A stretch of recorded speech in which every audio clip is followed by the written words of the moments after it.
Hello everybody, thanks for joining me today. My name is Christopher Melendez. I'm an Azure Solutions Architect here at Pro, and today I'm going to give you a demo of Azure Cost Management and Billing Utility. First off, I want to just go through some high-level documentation, some things to know around ACM and kind of what to expect. So Azure Cost Management for CSP customers, it's now available for Azure NCE customers, right? So traditionally, if you got subscriptions for Azure and legacy subscriptions under CSP, you couldn't leverage Azure Cost Management tool. You had to use a third party to get that spend and the billing around that. So it's now available for NCE customers. Some of the features in Azure Cost Management that are most important are going to be cost analysis, the budgeting, and the alerting. I'll show you that in the demo as we progress, but those are the features that you'll be looking at. And they are comparable to some of the functionality in some of the third parties like Cloud Checker that I reference. Cloud Checker does have some functionality that is outside the scope of Azure Cost Management for now around kind of the billing, and Cloud Checker having a functionality around being able to add additional costs. Say you're an MSP and you add your value add costs around that, the management costs, and then you can generate an invoice and then give it to your customers. You can't do that in Azure Cost Management. Azure Cost Management, I'll get to the limitations, really just provides the cost and the billing around that, and then you present that to your customers, right? But this plan is enabled by default, right? So if you get any new subscriptions, NCE, this will be available right out of the box for you. You just have to make sure that the permissions are enabled correctly, whether it's owner, contributor, or reader for the end user, and at what scope that happens, right, for the customer. Is it at the subscription level, the resource group level, right? That's what we call scope. So if they have owner, contributor, reader, they're all set. If you want to get more granular, you could do something like Azure Cost Management Contributor or Cost Management Reader or something like that. And they could just view that data in Azure Cost Management. If you're a partner and you're looking to get access to this, you could either leverage the admin agent or global administrator, right? That would give you kind of access to everything, right? So some of the limitations in ACM are around the usage, right, and the cost. It's shown as pay-go pricing, right? So that's one of the other things that Cloud Checker, you can manipulate that data or would give you that data, and then you could add that cost, like I said, your MSP costs on top of it. You can't do that in ACM, so it's just pay-go pricing, MSRP. Another limitation is the reserved instances are currently shown as 0 in the customer view. So if you had a lot of reserved instances and stuff like that, you'd have to work with your sales rep to get that information there. Third is the aggregated view. It's currently not available for indirect resellers. So we've had some resellers really kind of having a wish list around being able to take all their customer view and aggregate it into one single pane of glass and being able to see kind of all that spend together. It's not currently available. Hopefully we'll see that on the roadmap. And lastly, something that is on the roadmap, it's actually already in preview, and you'll see that in the demo when I show you, but it's Amazon integration. And Microsoft wants to make ACM and the Azure portal a single pane of glass for all things, and they don't want you to have to leave Azure portal to be able to check out AWS spend. So with that being said, let's just jump into the demo. So we're here in the demo. I'm here in my Azure portal, and I'm starting here at my dashboard. To get into ACM or Azure Cost Management and Billing Utility, you just click down here in this blade and you can see it. I click on that and it takes me to billing scopes, and I did reference scopes before, right, around kind of where you are, subscription or resource group, but I'm just going to jump into cost management and it'll take me into the overview where we can see the scope here as well, and I can manipulate that. The feature sets, like I talked about, right? Cost analysis, budgeting, and recommendations around that are really kind of the features that you'll be using most often, right? So, and the alerting, the cost alerts there.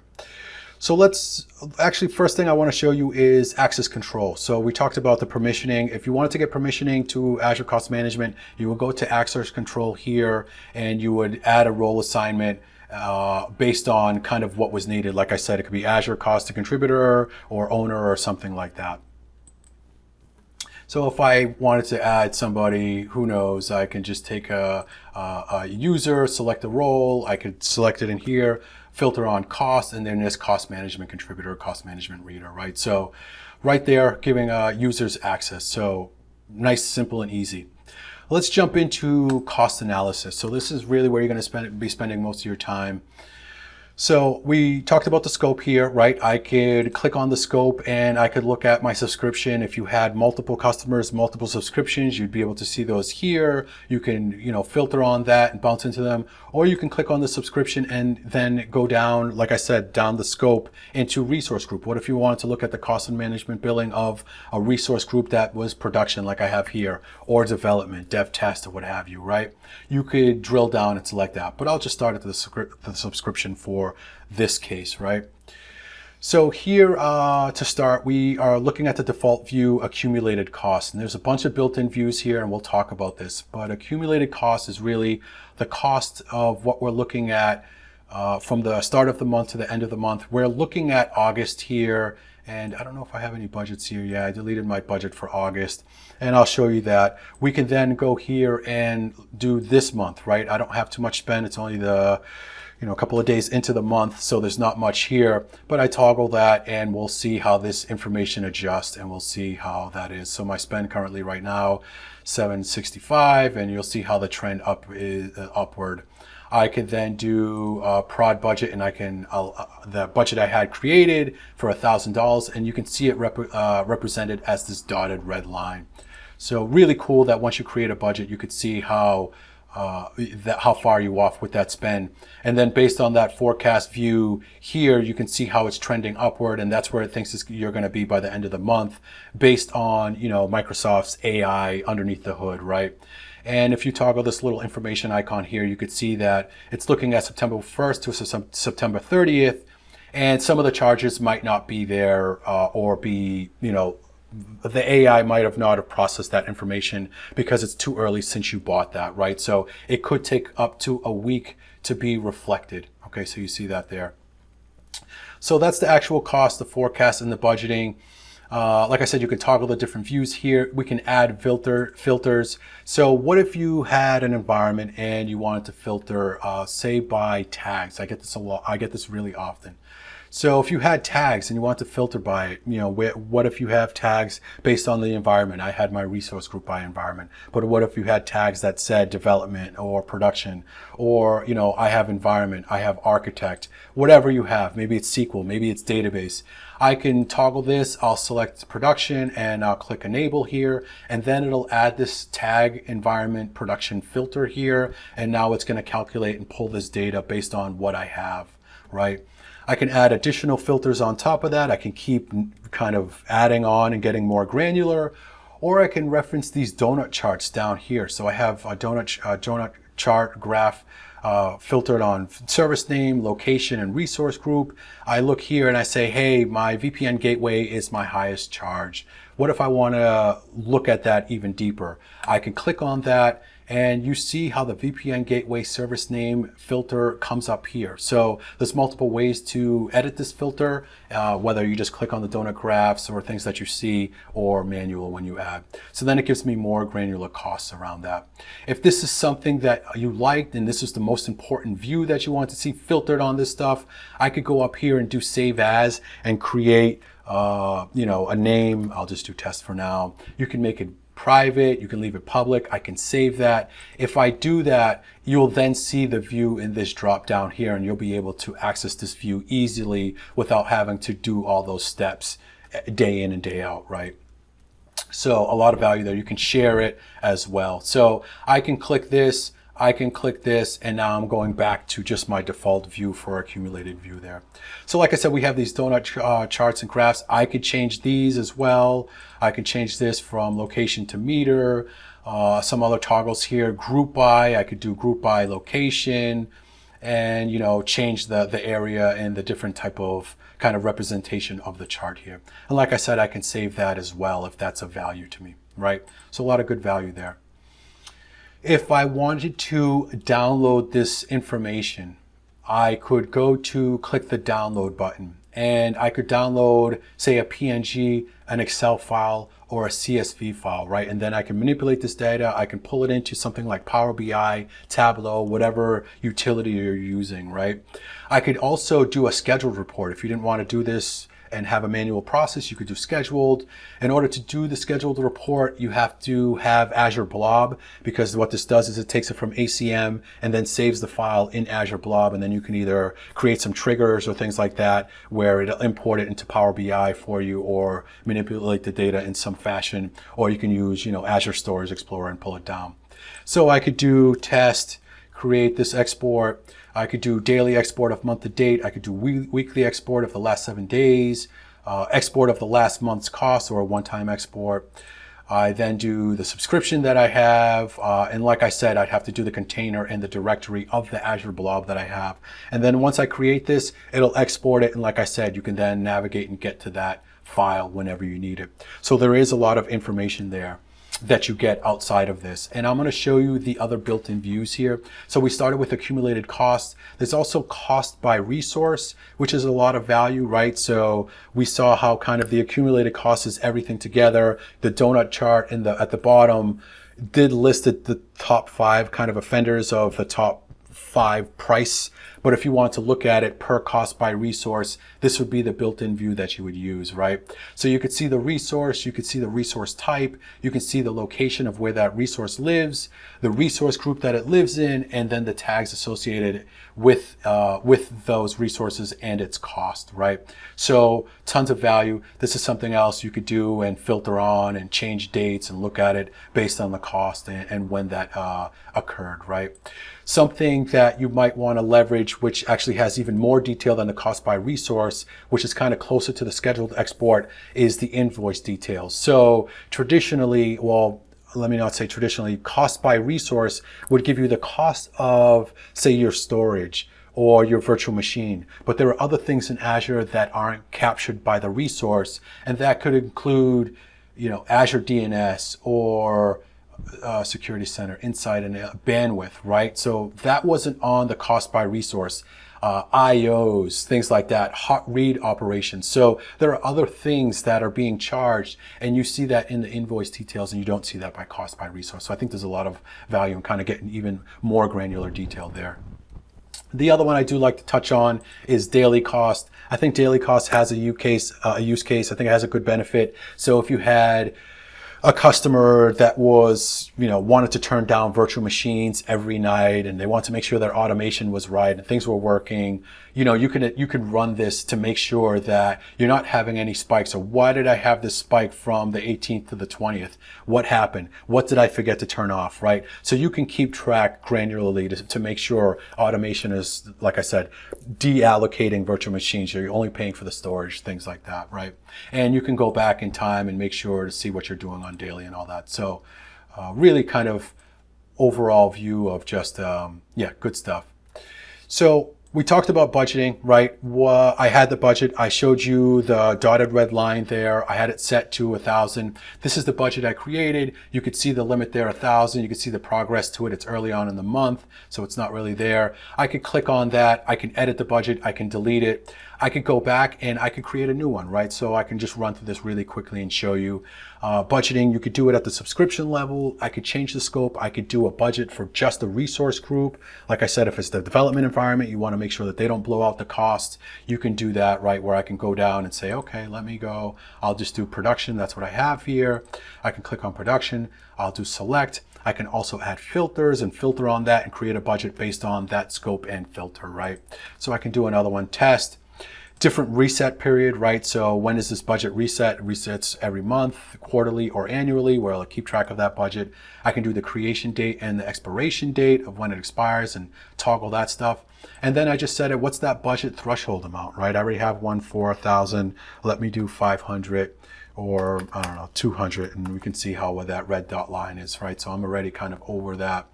But I would hit next, and I just kind of showing value, just kind of running through it. What's the percentage of the budget that you want to be alerted, right? So I set it for $200 or the $1,000 one, whatever. When do you want to be alerted? Maybe I want to be alerted at 50% of the budget threshold.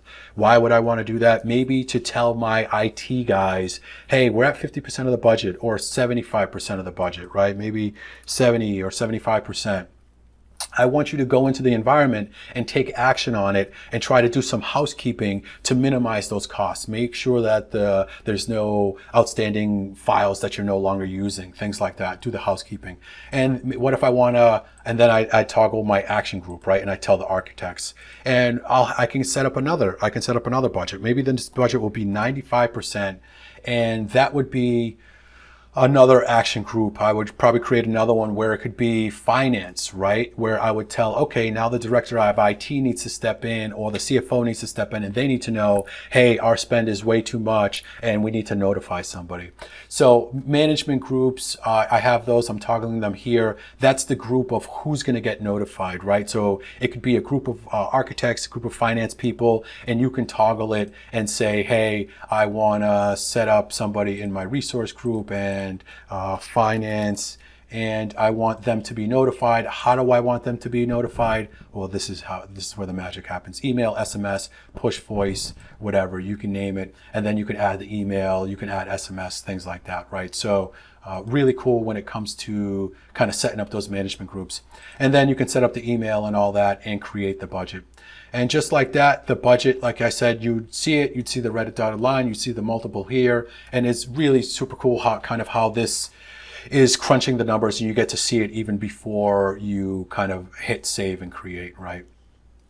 So what if you have these budgets and you've gotten emails and you want to go back and see historically in the Azure portal if something has been triggered? I'd go to cost alerts. I'm just gonna let that go, and I can go into cost alerting. I can make sure I'm looking at my subscription, and I have no display alerts. I actually deleted one out of my demo that was triggered. I wish I left it now so you could have seen it, but there's something there. If I did it really low, like 200, and I'll do it again soon, it would trigger that, and you would see that alert here. You could do postpone, you could do dismiss. I could click on it, I could tell it to dismiss here, reactivate, things like that, or I can create another cost alerting. So on top of the email, through the management alert group that you get, you'd also see your cost alerts here and that breakdown, right? So super kind of intuitive there, and that you could just bounce in and out. The next thing I want to show you around this would be the Azure Advisor recommendations, right? So Azure Advisor is something in Azure that comes right from the portal. It's for free. And what it's doing is it's Azure's AI underneath the hood that's looking at your environment, and it's making some recommendations based on cost or based on security or different sectors in IT business. And this recommendation right now is saying, hey, I've looked at your environment and I see that you have a public IP address not associated with a running Azure resource, right? And if I delete that public IP address, I could save potentially $36 a year, right? So really cool that it's just looked at my environment for me and it saw that. I can download it as CSV, I can download it as a PDF, but I can click on this, I can check it, and I could click quick fix, right? Or I could do postpone or dismiss if I don't want to do anything. Quick fix is actually going to allow me to go on to this resource and delete it or make a change. What if I had a virtual machine that was over provisioned, right? I was paying too much for a machine and I wasn't using only 20% of it. It would tell me, hey, you have a virtual machine here and I think you should delete it, and that impact might be high, and you could just click on this and do quick fix, and it would take me to the sizing blade on the virtual machines where I could change that size, and then it'll walk me through that, or even take the action and do it for me. So really cool. Some of the third parties out there, like I said, I referenced the cloud checkers of the world. You would have to bounce out of Cloud Checker and go into the Azure portal, find the resource, and then take that action, right? And then dig into this. Where you're already here, it's in the portal. The portal doesn't have just read-only access like Cloud Checker. It has full access to do everything, right? So I want to show you that high level. One last thing I want to show you here in ACM was the connectors for AWS, right? So I touched on that with the slide. We have the connector, the single pane of glass. You'd be able to look at your Azure cost, your AWS, apologies for that, that cost here in the Azure portal. And yeah, you'd be able to look at the spend of all your clouds in one location. This is in preview, it's not GA. So if there's issues or things like that, right, it's kind of like best effort, and you'd have to leverage Google and things like that, right, to get some support. So that's high level for ACM. Another thing I want to jump into to give you kind of a bigger picture of Advisor and kind of those recommendations is Azure Security Center. So Azure Security Center is a great utility. I suggest all the partners out there to leverage this for their customers. There's a free SKU that you get out of the box, which does this stuff. This is what we're looking at now, but there's also a paid SKU, which allows you to do more robust features, things like just-in-time access where you see down here, things like that. But really take advantage of the recommendations around hygiene, right? Resource hygiene. Some of you folks that are familiar with cloud checkers or the third parties, you've seen some of this stuff around port security, things like that. And that's here in hygiene. I could click on this or click on this graph. It'll take me there, or I can click here in remediations on the side, and it'll show me what I'm looking at as far as my environment. So right now it's looking at all these scores and it's saying, hey, you should enable MFA for your subscription. You should also secure your management ports, right? And it's all graded, it's all scored, and you can see kind of, red naturally is going to be more important severity than the yellow. And just like in the cost, there was the quick fix, there's quick fix here. So just super fast, right? Super efficient to be able to enable just in time with the quick fix, and it'll take me there and walk me through that, or either enable it on its own, right? So with automation. So there's a ton of value there just walking through that. If I wanted to get more granular with the recommendations, and then, hey, let's just look at the compute in the app side, I can toggle it there, and then you can see this is a different kind of list of things. I need assessment and vulnerability. It can tell me quick fix. I can click on that, and it'll tell me actually what workloads need to have that remediated. And I could do remediate, trigger logic app, do different things there, right? So super cool. I could go down and then start looking at networking and, IoT hub storage and all that stuff, remediations there. So if I go back to Azure Security Center and I go back to the overview, on top of the resource security hygiene, there's also a policy and compliance. So if you have customers that need to meet regulatory compliance needs, things like that, what if they have to be PCI compliant, PCI DSS? This will help you get to achieve that governance and pass your auditing with your customers, right? So if I triggered the PCI, it came back and it said, hey, you need to install and maintain a firewall configuration to protect your cardholder information. And then I could drill down into this and find out exactly what it needs to do, and drill down into servers and VMs. I need to install something, outbound connection to allow default.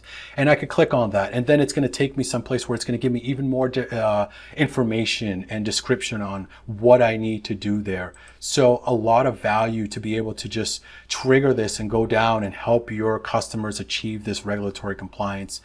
Up here, you can see manage compliance policies. What this is referencing is Azure Policy in the Azure platform. Azure Policy is a group of rules that can be enforced, that you can do at different scopes. Like I said, subscriptions, resource groups, things like that. And you can enable and enforce these rules, like enforcing tags on any resource that you create, or for data sovereignty things like for the European compliances, right? GDPR. You can make sure that data is only created in certain regions, right? And enforce that through Azure Policy. So this is what the recommendations leverage. They leverage Azure Policy. Azure Cost Management leverages that for hygiene. And you can go into Azure Policy and add your own, edit ones, build, copy, create new ones. So kind of similar to traditional group policy objects, but more robust with governance and other things that weren't really in GPO and kind of now in cloud. And we're looking at environment as a whole. So that's Azure Security Center, kind of in a nutshell, really what I wanted to show you. There's the next thing, the last thing I want to show you here in our series, we're kind of getting to time, is Azure Advisor, and this is around the recommendations. So depending on your workflow, if you want to start with ACM or if you want to start with Security Center, depending on what you're looking for, maybe you want to start with Azure Advisor. This has the buckets here: cost, security, reliability, operational excellence, and performance. You can drill down. I can click on these. It'll take me to a similar view of where we just were in ASC or ACM and all of those. Or I can just drill down and click cost, and it'll tell me, hey, that's a public IP and there's the quick fix, or jump into security. And that's all the stuff that we saw in Security Center, right? So same stuff. If I drill down to it, or I went and looked at the port, I can then take action and do the same stuff. So really, like I said, it depends on your workflow and what you're looking for in Azure Portal and where you want to start.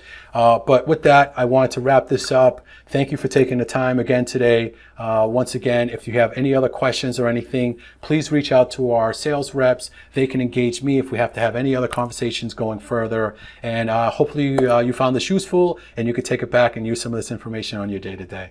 Thanks again, and I look forward to talking to you again soon. Take care. Bye now.